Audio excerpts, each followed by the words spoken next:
I'm wondering how many of you have coffee table books. I'm talking about those kind of books that we want to set on our coffee table because they're so beautiful. And they're not the kind of books that we need to read from cover to cover. They are books that we pick up from time to time, open the pages, get an inspiration, read something small, look at a picture, and put them away, feeling a little bit better. I have those kind of books. I have them on my coffee table. I have them on my nightstand. I even have them on the bookshelf near my bed. These are the kind of books that when I just want a short little something, I open it up, read it, get an inspiration, and I can put it away feeling better afterwards. Well, if you like those kind of books, then you are going to love this episode. Today, I'm interviewing Catherine Owens, and she wrote a coffee table book, one of those books that you can just pick up, open it, and get inspired. Her book is called Shine On, You Crazy Diamond, Even When Your Crown Feels Heavy. It's an intriguing title, and Catherine explains where she came to that title and why she chose that as the title of her book. And she talks a lot more about writing, about telling her story, and about what inspired her to write this beautiful coffee table book. I'm going to let her share the rest, so I invite you to sit back and listen in as Catherine Owens shares her story. Hello, Catherine. Welcome to It Just Takes One. Kelly, thank you. It's good to be here. So good to be here. I am reminded of not very long ago, the very first conversation that we ever had, and we talked about you had a vision for a book. And now, as I'm looking at you, your book is sitting right on the bookshelf over your shoulder.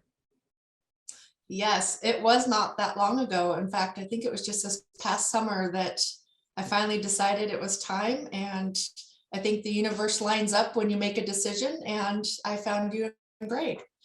So it's fantastic. I absolutely agree with you. It's funny how when you sort of get in alignment with what you want to do, and the universe just brings everything that you need to you to make it happen. Absolutely. So let's talk a little bit about the book first. And I will let people know that this is actually not your first book. You actually published another book before this one. So let's just talk about that one for a minute first. Yes, that book, Be Your Own Hero, Senior Living Decisions Simplified, that was a little bit easier to write just because it was very in line with my profession and working with seniors and their families. So it didn't require as much vulnerability. It was really just industry focused. So it was a different process than this book. And I think that's really what made this book just a lot more personal and a lot longer of a process for me. Yeah, I'm going to get into that because I think the writing process is so unique for everybody. And you had a pretty interesting process that you went through. So let's share some of that with these listeners, thinking that a lot of the people listening are people who might like to write a book and really don't know what goes into doing it. So when you decided you were going to do this book, which was going to be more personal, wasn't going to be the platform book that your first one was, you decided to do our Write a Book in a Weekend event. Describe what that was, why you decided that was the way to do it, and then we could talk a little bit about that weekend and kind of how we went through that process. Well, I am one of those people that I'm a go-getter and I get things done, and I also procrastinate.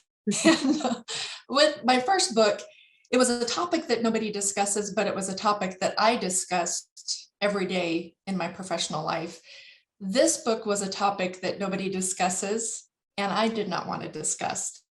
And so that made it a little bit more difficult to write out the book. I started about 5 years ago and did the first draft and realized it was going to require quite a bit of vulnerability on my part. And again, talking about things that I don't talk about, that I prefer to just have it all together and pretend like everything's perfect. But when I decided that I finally needed to finish this project for myself, whether or not I published a book, I needed to go through the journey of finishing this project. And I sat down with my husband one day last summer and I just said, it's time. I have to do it, and I have to do it for myself. And so I started to look for weekend boot camps. I had done that with my first book. It allowed me to have a sense of accountability.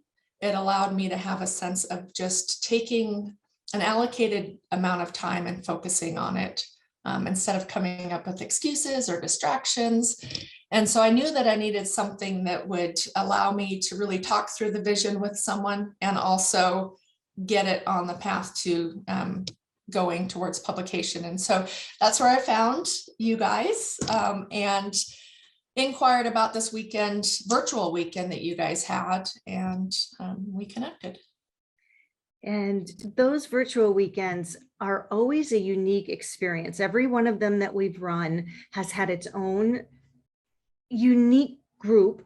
I always think that the people that need to be there show up, and they happen to be, for whatever reason, the people that needed to be together that weekend, even though they never met before that moment. So you actually did that with another one of our soon-to-be authors, and the two of you were writing very different books, but came together in that weekend to help and support each other. Share a little bit about what that was like, to be able to share this with somebody else that you had never met before, and what came of that. Kelly, great points. When I first signed up for this, because when I did this previously, it was a weekend on site with other people.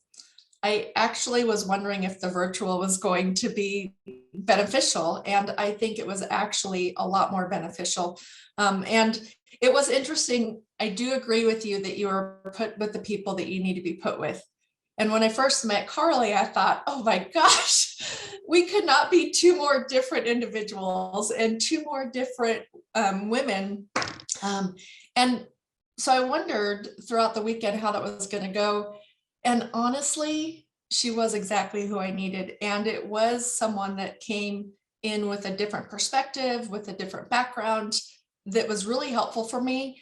And I also realized that despite the different lifestyles that we live, or the different things that we're going through as individual women, again, what this book is about is that we all go through similar things. And she was a great validation for that, and just a great person to bounce things off of. And her story being so different from mine, it was interesting how much it actually motivated me. Just because, little side note, I have a twin sister who is complete opposite of me. And I always felt like we just really never had much in common. And Carly is so much like my twin sister. And it just made me realize we actually do have so many things in common. And it just helped with that relationship. I can't even explain all the different things that came out of that weekend that I never even imagined would happen. And I do completely agree. She was exactly who I needed that weekend. Yeah. And I was on a call with her the other day, and she said something very similar about you. And when she gets her book done and we do a podcast, I'm sure she'll share that same thing, because you have inspired her and motivated her as well. And just the connection that she made with you that weekend was equally powerful. So I just always kind of let that fall into place, and love watching the relationships develop.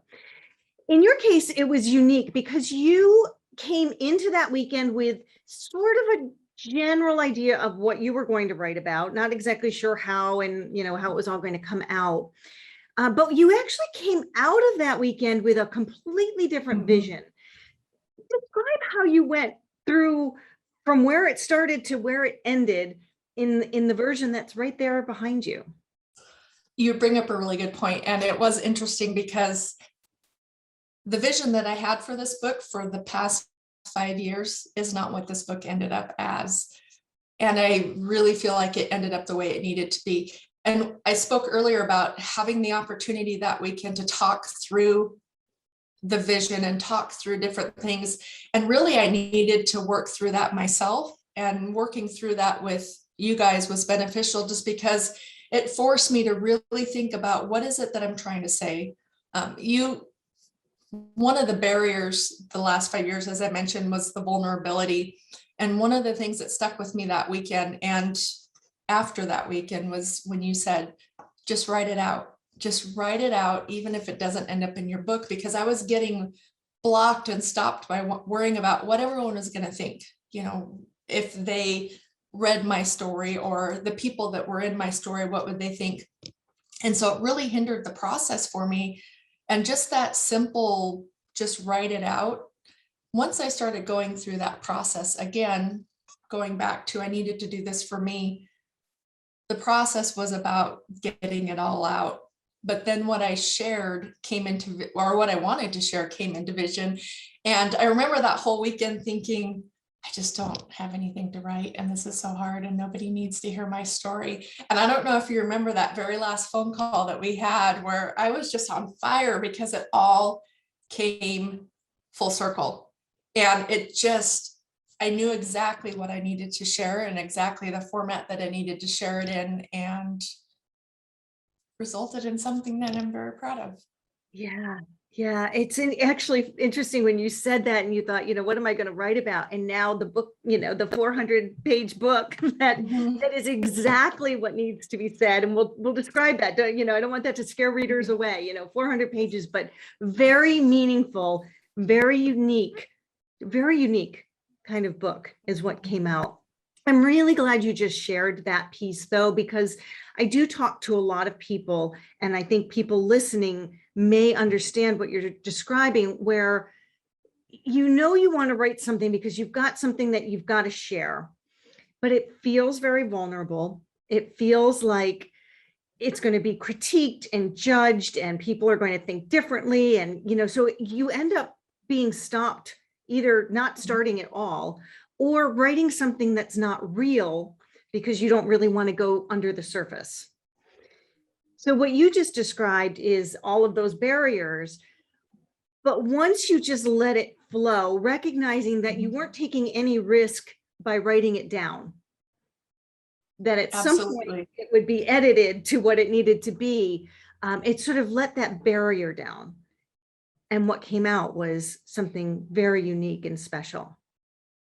Well, thank you. The whole premise of the book is about women having the courage to be who they are. And not only is that hard to do just every day, but to actually put it out in writing, is just another step of being vulnerable. And so that again goes back to the process. I really do think writing a book is more about the journey and the process and the self-discovery than just the finished product. It's a wonderful thing when you do have that finished product, and your voice is there, but I wouldn't trade the process for anything. Yeah, thank you. I'm so glad that you're sharing that. The other part of that I'm thinking is, and another concern that I remember we spoke about, and it's something that I hear a lot of people talk about, is they start writing their story and they're afraid that it's becoming all about them. And that's not the vision. You really want it to be something that's for somebody else to get something from. And so when you finally got clear on the vision, I know that was a component of it, that you could see how you could make this really valuable for the reader, and that it wasn't all about you at all. It was, in fact, all about them. Exactly. And I think that it's important that people use personal stories that are relatable and personal experiences. And actually, one of the reasons that I wanted to write this book 5 years ago was really when I became aware that I wasn't alone, that women in general oftentimes go through such similar things, that we're just taught as women, or we're conditioned, or, just the way society views things. And so being able to share my personal story and how it relates, and then also make it relatable to other people that might be going through similar things, was really a goal I had. And you talk about it being unique. I wanted it to be something that it's not a linear book. You could use it, or the different topics, at any time. You might be going through different things, through different stages in your life. And so some things might apply now that might not apply later. But it's something that you can hopefully reference as things come up. So I'm glad you mentioned don't be alarmed at the size. Whenever someone sees the book, they go, wow, I didn't realize it was this big. A lot of short personal stories and then a lot of quotes that really support that. So it's a lot of quotes, not not a lot of reading. Yes. And part of the reason for that was because you were showing me, as we were talking through the whole process, some of the books that you have on your shelf that are the just special books for you, that are meaningful. And you were saying the books that you love are the ones that you could put out on the coffee table, pick up, open up, get something from it, put it down, and walk away and know that you got something.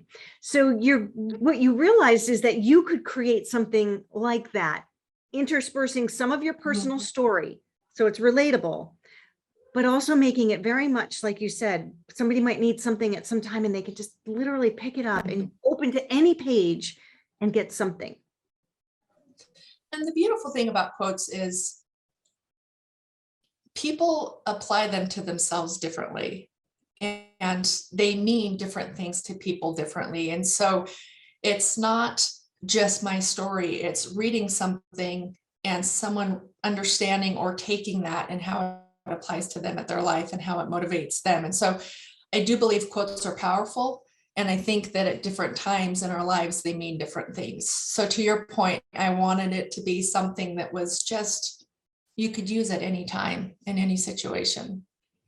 Well, some of the feedback that you're already getting, and I'm going to read one of the reviews from Goodreads, actually. Some of the feedback that you've been getting has validated exactly what you just described. And this is from Brooke Roberts, and she wrote, "So much of this book speaks to me, and it is exactly what I needed to read at this moment in my life. I felt like I was listening to a good friend share her journey and uplift and empower me at the same time. This book will definitely be cracked open as needed when my crown feels heavy. Keep shining, Catherine Owens." I love that. And that's exactly what I wanted it to do, was just to be something that was relatable to women and empowered and encouraged and motivated women to, just be true to who they are and to keep shining. Yeah, and to keep shining and to know that they're not alone. That we're all here to help you lift the load when that crown feels a little bit heavy. Let's talk about the title of the book, because when you got the title, you lit up. I remember it. You said, "Well, I know what it's going to be." The title of the book is "Shine On, You Crazy Diamond, Even When Your Crown Feels Heavy." Where did that, I know where it came from, but why that title, and what does that mean to you? It's funny because that was not the title that I had for 5 years. And that was not the title that I came to that weekend with you, that I brought with me. And it wasn't until the very end of the weekend that just, I knew that was the title. And I didn't realize it at the time, but you had mentioned this throughout the weekend on our phone calls, our check-in phone calls, that I would often refer to standing in your light. And to me, I've always just looked at light as their soul. It's who they are. It's what they resonate. It's their individual being. And I actually was looking back throughout my Facebook yesterday, and in 2014, I posted "Shine On, You Crazy Diamond," and I put my personal mantra. And it just has always been, I think sometimes we try to diminish what makes us unique, and we try to, we feel bad maybe for what we perceive as flaws or imperfections, or because it's not the social norm of what beauty is or what success is. And I think the crazy diamond part is, we're all different. We all have things that make us shine differently, and we all have things that make us unique, and to be proud of that and to share that and to keep allowing others to experience that. And so that was where that came from. That even when your crown feels heavy part, I think women downplay what they're going through so often. And we are very resilient, strong creatures. And, it's so easy to say, "I'm fine," and things are fine. And I start out the book by sharing that oftentimes we have no idea what women are going through. And, we just keep it together even when things are heavy and we're going through hard times. And so it's more about that empowerment, that encourage that even when times are hard, keep shining and being true to who you are. Don't diminish who you are because of expectations or pressures or fear of disappointing people. So it's been interesting because I've gotten a lot of feedback on the title. And when I first started sharing it with people on my vision, it wasn't negative feedback, but I think a lot of people just didn't quite understand, or they thought it was too lengthy or kind of silly or random. And as people have read the book, it really is something that is resonating with them. And so I think it's just more about being true to who you are and continuing to shine, and without apology or hesitation. Yeah. Yeah. And I love that reference to just everybody being unique, and everybody has their own, we're all diamonds, but no two diamonds are alike, right? Everyone has their own shine. And I think that's great. I'm going to share, if you don't mind, right, what you were talking about, that whole concept of I'm fine, that I think we even had a conversation in that weekend event with Carly about that whole, because we're so Yes. just blanket statement, I'm fine, I'm fine. And your very first chapter in the book, as you said, you lead the book off with this, tearing down the castle walls. And in here you write, I wasn't quite ready to tear down the walls, but I did open a few windows and shared some of the struggles I was going through. And what happened was exactly what my counselor knew would happen. I learned I was not alone, that they too had struggles they were working through that no one really knew about, even the ones I thought had it all together. It made me realize how often we really have no idea what others are going through, that we as women often feel we need to put on the smile and say, I'm fine, when we really aren't, all to play the role of being strong and having it all together, even on the days when just getting out of bed takes all the strength we have. And I talk about this in my journey throughout the book, of kind of getting back to me, and getting back to my light and shining. And I was challenged to really just let people see, to not say I'm fine, to just let people see that, I had hard days and I didn't have it all together, and that I was human and I was real. And that was you'll read about it in the book, but that was a really hard thing for me, because my protection and my walls were always just having everything perfect in its place. And people always commented that, you're such a strong woman, you have everything together.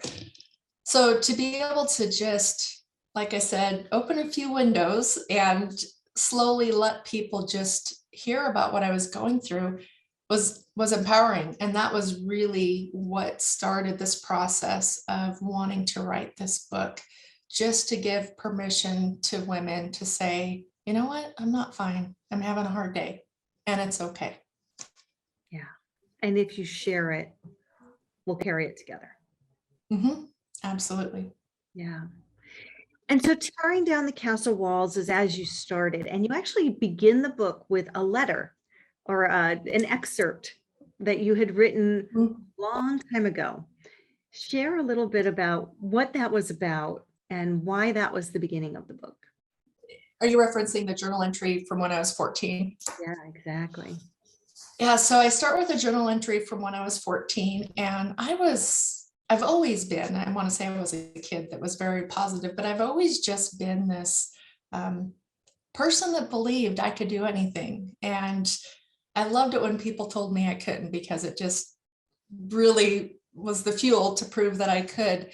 And I was always the one that just motivated people all the time, and just knew that I had something to contribute and that I could make a difference in people's lives. And so that was the start of the book, just kind of sharing who I just was. It was innate in my character from a very young age.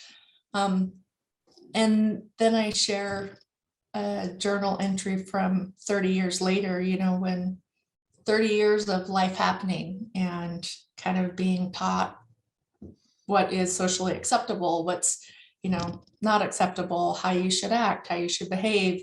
30 years of my coping mechanisms playing a role in how I responded to things. And And it was pretty eye-opening to me. I used that just because when I went back and read that a few years after I wrote it, it was just, I didn't realize what a dark place I was in at that time. And I don't think anybody else realized what a dark place I was in at that time, just because I was fine Mhm. and I had it all together. Mhm. And yet you figured out a way, you got support, you got some help, you worked through it, you went on and kept going, and you tore down those walls. You tore down, you opened the windows just a little bit, and you walked through. And then you talk about, so you open the windows, you open the door to the cage, Mhm. and you start to look at what's out there. Talk about that cage. What is, and it's a metaphor, this Mhm. cage that maybe some of us feel like we're in, or at different points in our life, maybe we feel like we're in. Talk Mhm. about what that cage is and what it meant to you. So in chapter 2, we all live in a cage with the door wide open, is I think sometimes for me, and I've seen with other people when they've shared with me, is we let expectations define how we should be living our life. We let social conditioning, religious upbringing, expectations from family and friends on define how we should be living our life. And so we construct this life and we develop these patterns all to please other people and all to fit into this expectation of what is right and wrong, good and bad, successful, unsuccessful. And the door wide open is it's so easy. We all have the ability to decide, this is not me, this is not my truth. And to decide what type of life we want to live that really resonates with who we are as an individual. And not just the life we want to live, but our beliefs. I think for me, I talk about, I was brought up in a very religious home. So from the time I was young, I was taught to believe that this is right and wrong. This is the definition of everything good and bad. And it was giving myself permission to just question and say, I'm putting myself in this cage, but really what's out there, does that resonate more with who I am than what this definition of what I've been taught is? So the whole book is about just getting back to that 14-year-old girl, getting back to me, getting back to who I was, that this individual that knew I had a difference to make, that knew I had the ability to do whatever I set my mind to, that knew that I could impact people's lives instead of just being this quiet, submissive, individual in this cage that just went along with what everybody expected. And I talk about our wings, it's like we get debris in them, and that's that shame and that's that guilt and the expectation, and so all those things hold us back. And so clearing out, working through, and that's where that process that I went through with you guys and going through writing this book, when I talk about the process, it was that personal process of letting go of all of that and just being able to be free and to soar and to grow and to learn and to just really be everything that I'm capable of being. And that's what I want this book to be for women, is to realize, let go of all that stuff that's holding you back, that's keeping you in that cage, and become the incredible woman that you're meant to be. Yeah. Yeah, absolutely. In the third chapter where you're talking about burning the box, you say burning the box is about the idea that we can, as individuals, question the things we are taught, and if who we are as individuals resonates with those teachings. It's allowing ourselves to take the time to find out who we are and what we define as right and wrong, what love, service, family, and success mean, what our idea of beauty and self-worth are composed of and are. It's about throwing out the checklist, the check-off list of traditional and cultural standards and expectations of religion, sexuality, success, and beauty that are keeping you from discovering and growing into the amazing individual and person that you are. It's about giving yourself permission to define your own values, dreams, desires, expectations, and purpose for your life. Absolutely. And I think for me, just even writing this book was giving myself permission, and giving myself permission to speak from my heart, to share my story, to say, this is me, this is who I am, this is what's impacted my life, this is my journey. And we so often just worry about what we've been taught, what other people are going to think. How is that going to upset the apple cart? What is my family going to think? What are my friends going to think?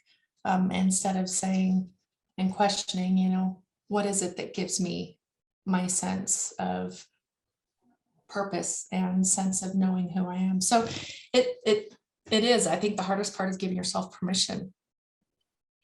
Yeah, I think, and that's a big, big first step. It's that big, leap out of the cage and hope that your wings work. But you bring up another point, and I think it's another important one to discuss, because you and I discussed it, but I've worked with a lot of other authors who have this same concern.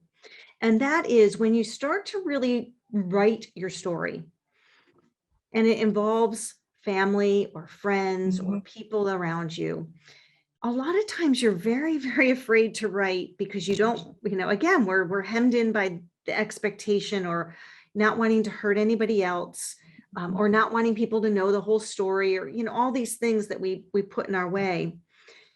At some point you decided you were going to write, and you were going to write your story, and you were going to write it the way you wanted to write it.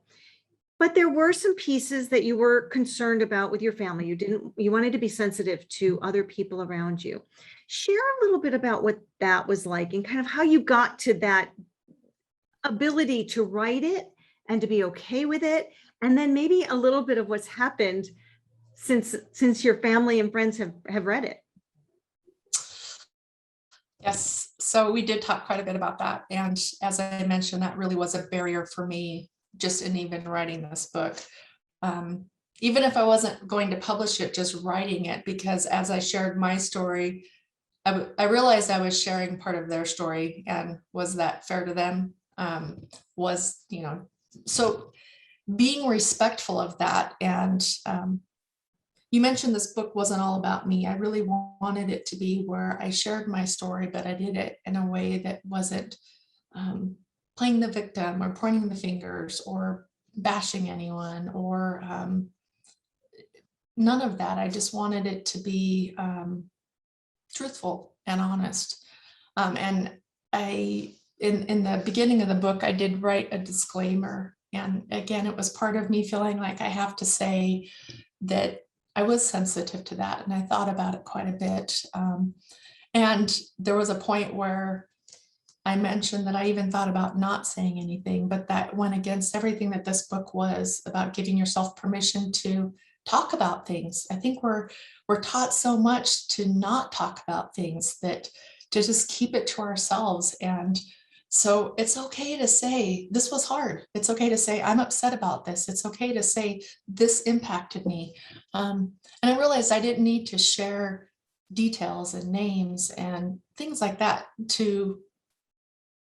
but I could still share the experience. I could still share how things impacted me. And I struggled all the way up until my book launch party on just how it would impact certain people that were close to me. And I got to a point right before that where I realized that I was okay. I was okay with how it was going to be received, just because, again, part of that process of coming to terms with, this is who I am. This is my story. This is my truth. And hoping that it would allow people in my life to also use this book and this tool as an opportunity to grow and heal and work through their own individual stories.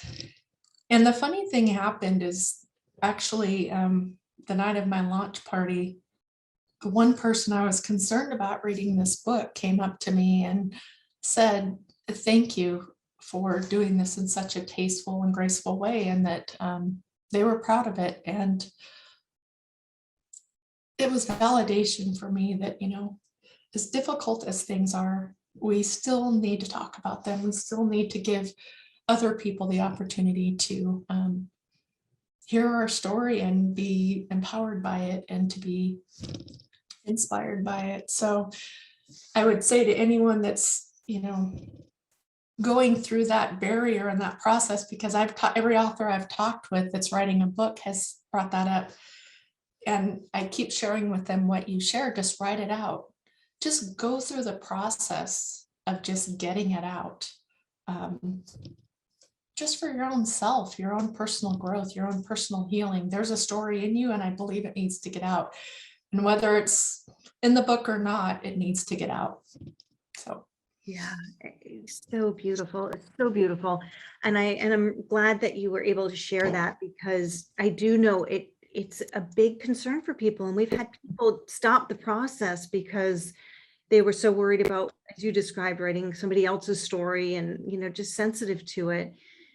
But to recognize that, just as what happened in your case, that it does actually open a door. It opens a door to possibility for healing, for more awareness, deeper awareness, conversation, communication in some cases. Some people we've talked to haven't spoken to family members in years, or, seen people in years. And sometimes you write it and you share it, and suddenly it bridges the gap. So there's possibility in it, without being insensitive, but actually being very sensitive, so that it can become a gift and not something, like you said, bashing or blaming or anything that it isn't meant to be. Well, I do believe that you could talk about sensitive topics in a respectful and caring way. And again, back to the disclaimer, if I was to not write about those things or speak about those things, I would be keeping myself in that cage of worrying about what are people going to think, and giving people the right to read it and hear it. If it helps them get out of that cage of what are people going to think, or how should I respond to certain things, then it's been successful. Yeah, absolutely. You have mentioned already just a couple of the titles of the chapters. And as we're talking about some of these topics, I can't help but bring up some of these titles, because we're talking about them, but you actually worded them so beautifully. I want to share just a couple of them. We've already said Behind These Castle Walls, We All Live in a Cage with the Door Wide Open, Burn the Box. Just a couple of other ones, and I'll throw out a couple, and then feel free to speak to any of them. Mirror, mirror on the wall, who's the fairest of them all? Flaws are the new fabulous. Beautifully broken. Own your story. Failure is not the other F word. Self-love does not spell selfish. No U-turns ahead. When the crown feels heavy, celebrate your strength. Sprinkle kindness like confetti. The no panties left behind tribe. When I grow up, I want to be Wonder Woman. Put on your big girl pants and be your own hero. You can't keep a good woman down. Wear the crown, be the crown. You are the crown. Which of those, you kind of chuckled at a couple of them, as I did as I read them originally when you first shared them and said, I've got the titles. Just always fun to see where they come from and which ones really speak to you. I think a few that stood out as you were reading them were Flaws are the new fabulous, and Failure does not spell the other F word. And the thing about this book is I do feel like there's some really sensitive topics, but I also wanted to make it light in a way, and fun in other ways. But Flaws are the new fabulous, and you'll read it in the book, but one of my coping mechanisms, my main coping mechanism through life, was just always trying to be perfect. And if to the point where I developed this unhealthy thought process that if I had imperfections, or people saw imperfections or mistakes, that that equated to my self-worth, that they weren't going to accept me or love me, or and it was all defined by always being perfect. And so, as I opened those windows and let a few people in, it was those struggles and imperfections and unique qualities and being real and human that actually, helped me grow closer to people. People saw that actually was just like them, and I was going through things that they were going through. And to own that we're all human, and what we might perceive as a flaw might really be what makes us so unique and beautiful. So it was just more of letting go of that idea that perfection is a requirement, and that it's really all of those little flaws, like in a diamond, all those things that really cascade our light and really just help us be who we are and true to who we are. So that one, and then failure is not the other F word. I talk about failure as it's always been a double-edged sword for me, because I've always believed that failure is part of success, and we give ourselves permission to fail in the process of trying to learn something new or accomplish something or grow. And then we beat ourselves up for the other side of failure, where we feel like we've made mistakes, we've made bad choices, what we let people define as failure. And so for me, I was in this constant battle of, being this girl that's going to do everything I can to make it happen, and know that there's going to be obstacles along the way, to beating myself up if I didn't get it perfect or right all of the time. And so it was just realizing that we all fail, and that it's often a stepping stone to our growth, and it's part of the process, and it's okay. It's not a bad thing. And it's not another F word. We shouldn't be afraid to talk about it or say it out loud. So true. I think so many of us need to be reminded of that. We're somehow taught that failure is like the enemy, when we go through life being so afraid to fail, or the opposite, being so afraid to succeed. But, either way, we're pushing away, as opposed to just recognizing it's a step in the process, as you described. It's a stepping stone. Whatever you failed at is the learning curve, but also I call it the tool building kit, right? You build the tools, the fortitude, the resilience, whatever it is that you need to overcome that obstacle. And then it's there for when you need it again. Without the failure, you wouldn't have been able to have that. Absolutely. Yeah, it's again, it's kind of going back to giving yourself permission to just be human. And the other chapter that stands out that really was what kept me from writing this book for so long is to own your story. And I talk about a challenge that I was given as I was kind of going through this process of getting back to myself, to write out my life story from the earliest memory that I had. And that was hard for me, because again, I had to put it on paper. It became real. All of those things that I was hiding away or keeping tucked away or not wanting to talk about, because I had learned that if you don't talk about it, it doesn't exist. I was putting it out there, and I was making it official. And I share my process of sharing that with someone, which was part of the challenge, is being able to share your story, and just the intense fear and anxiety I had of what someone was going to think if they knew everything about me that was my backstory. And to your point, those are the things that ultimately made me who I am, and this woman that I'm proud of. And so it was, accepting that that is part of why you are the person that you are, and owning things that you need to take responsibility for, and just owning your truth. And that was the process with you in writing this whole book. And it's been interesting, as people have read the book, I've had a few people respond just on that one exercise, and that they want to go through that process as well. So there's little tidbits in the book of me going through my personal process that people have gleaned from it, that they now want to go through and try just for their own personal journey and growth. Yeah. And that's one of the most beautiful gifts from the book, is that you encourage that, you speak to the reader and inspire it also just by your story, as people relate to it, resonate with it, recognize something in themselves in it. Absolutely. Opens up that door for them.